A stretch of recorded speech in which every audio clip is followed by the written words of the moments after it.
नमस्ते बच्चों, कैसे हो। कल हम बरसते बादल पाठ के बारे में सीखा था।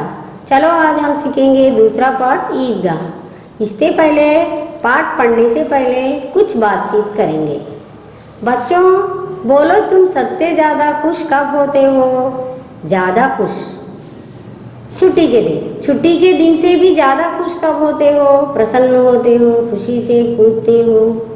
बोलो हाँ। कोई उत्सव या पर्व क्या ईद मनाने के समय सबसे ज़्यादा खुश और प्रसन्न होते हो, क्योंकि ईद हमारे लिए बहुत खुशियाँ लाती है। चलो हम आज एक ईद के बारे में सीखेंगे। वैसा ही ईद का पाठ है ईदगाह। देखो बच्चों, ईदगाह एक कहानी पाठ है। इस पाठ को मुंशी प्रेमचंद जी ने हमें बहुत ही श्रद्धापूर्वक इस पाठ के बारे में हमारे आँखों के सामने दिखाया है, जैसे कि यह दृश्य स्वयं यही हम अपने आँखों से देखा है, इस तरह हमें दिखाया है। देखो पहले उन्मुखीकरण में क्या दिया है। पथिकों को जलती दोपहर में पेड़ सदा देते हैं छाया, खुशबू भरे फूल देते हैं हमको नव फूलों की माला। त्यागी तरुओं के जीवन से हम भी तो कुछ देना सीखें। देखो इस कविता में क्या दिया गया है। पथिकों को जलती दोपहर में, पथिक यानी कौन? ट्रैवलर, यानी रास्ते पे जो कोई मुसाफिर आता जाता है उसे पथिक भी कहते हैं, यानी ट्रैवलर। देखो उन्हें जलती दोपहर में, दोपहर यानी आफ्टरनून, दोपहर 12 बजे के समय तेजी से घाम होता है, धूप होती है। उस धूप में हम ज़्यादा तक चल नहीं सकते, थक जाते हैं, घबराहट भी होती है। उनके लिए कुछ पेड़ क्या देते हैं? हमें छाया देते हैं। चलते चलते हम क्या सोचते हैं, कोई एक पेड़ हो तो हमें पेड़ के नीचे जरा देर विश्राम करें, यानी कुछ देर थकावट को मिटा लें। इस तरह खुशबू भरे फूल देते हैं हमको नौ फूलों की माला। फूल हमें खुशबू के साथ ही तरह तरह के फूलों की माला बनाने के लिए मिलते हैं। और त्यागी तरुओं के जीवन से हम भी तो कुछ देना सीखें। त्यागी तरुओं, त्यागी का मतलब है सैक्रिफाइस। तरु यानी पेड़। पेड़ अपने जीवन को त्याग कर हमें जीवन में सब कुछ देते हैं। जैसे कि छोटी सी कहानी के तरह मैं आपको बताता हूँ। एक छोटा सा पौधा हम लगाते हैं। उस पौधा लगाकर उसे हमें क्या करना है, उसे कुछ पानी देकर पाल पोषण बड़ा करना है। वह पौधा बड़ा होकर पेड़ बनता है। वो पौधा हमें ठंडी हवा देता है, प्राणवायु देता है और छाया देता है। इतना ही नहीं, हमें खेलने के लिए, प्रसन्न रहने के लिए, हमें विश्राम करने के लिए पेड़ हमें मिलते हैं। और इतना ही नहीं, पेड़ों से फल फूल भी मिलते हैं। और कुछ पेड़ों से हमें उनके लकड़ियाँ हम घर बनाने के लिए और गृह उपयोगी कुछ चीज़ें बनाने के लिए भी उपयोग करते हैं। इतना ही नहीं, ताकि छोटे छोटे पेड़ के लकड़ियाँ भी हमें रसोई घर में भी उपयोग करने के लिए उपयोग करते हैं। देखो हम पेड़ को क्या दिया है, केवल उसे कुछ दिन पाला है, यानी पानी दिया है। उससे वहाँ अपना जीवन पूरा त्याग कर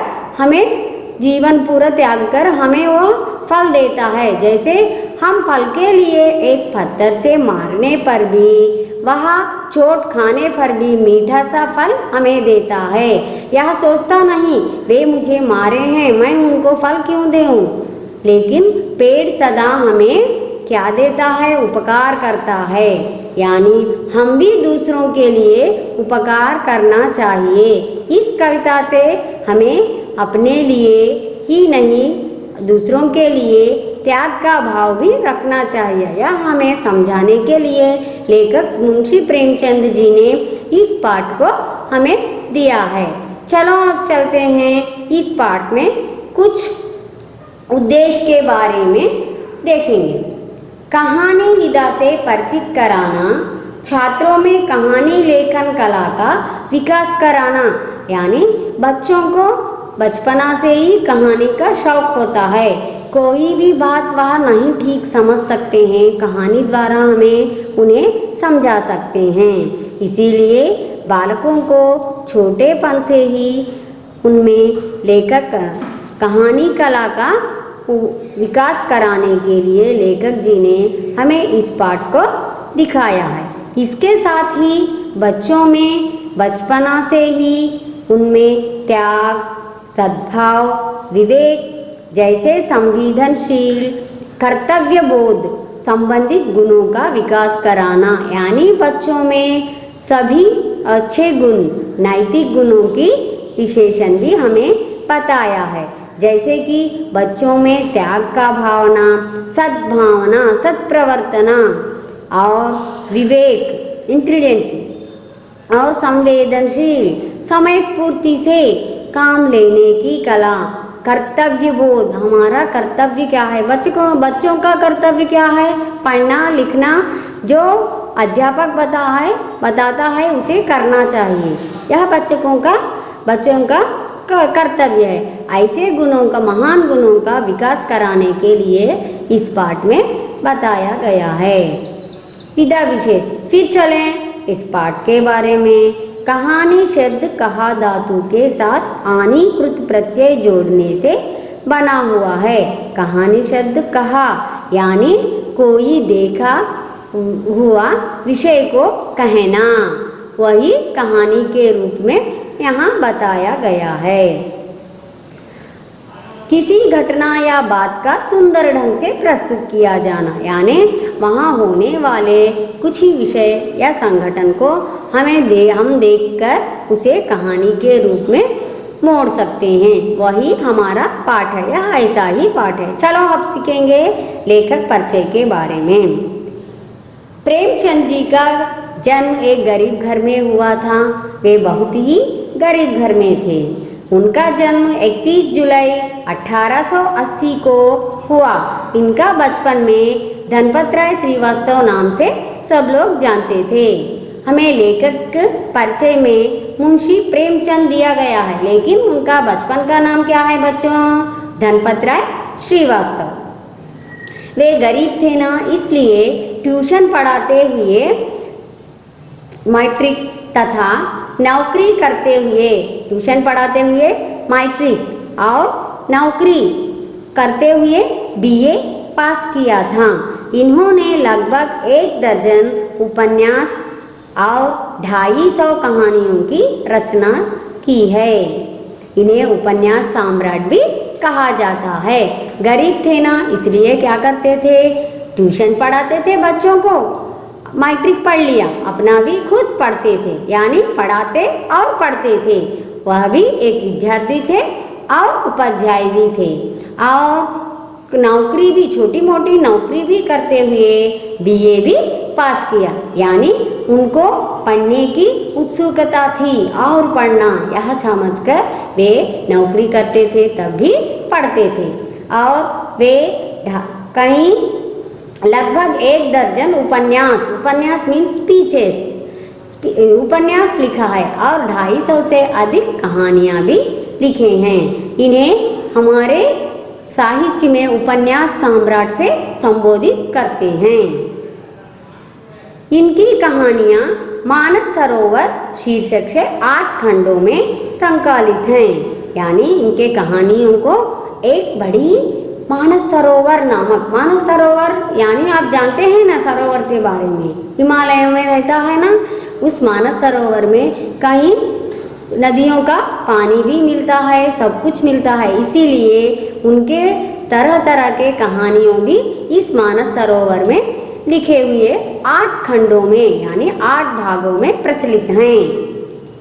उनमें से कुछ हैं गोदान, गबन, सेवा सदन, निर्मला, रंगभूमि, रंग, कर्मभूमि, कायाकल्प, प्रतिज्ञा, मंगलसूत्र आदि इनके प्रमुख उपन्यास हैं। देखो बच्चों, अब हमने बताया है ये सभी उपन्यास हैं। देखो फिर एक बार दोबारा पढ़ेंगे।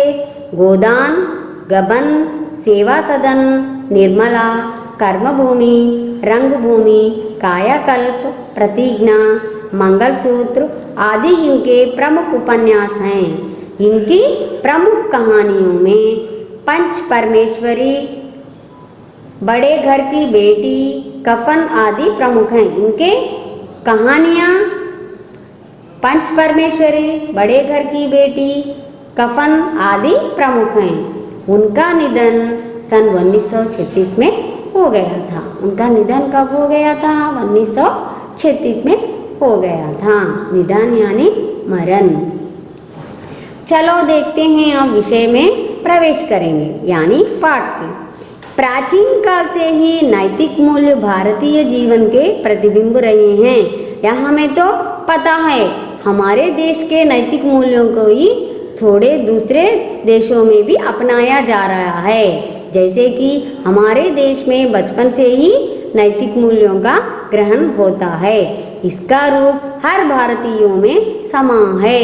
यानी जैसे कि हम किसी के घर जाएं, पाँव छुएं और उन्हें नमस्कार करें और उनसे कुछ बात करें। जैसे हम अपने बुजुर्गों का बड़ा ध्यान रखते हैं। हमारे छोटों से लेके बड़ों तक भी हमें उनकी ध्यान रखते हैं और रखना भी चाहिए, क्योंकि वे हमारे पूजनीय हैं, पूर्वज हैं, बड़े हैं। हमसे आयु में बड़े ही नहीं बल्कि हमें सभी गुणों का विकास कराते हैं। इसीलिए उनका हमें सदा श्रद्धा ध्यान रखना चाहिए, जैसे इस कहानी में हमें दर्शाया गया है।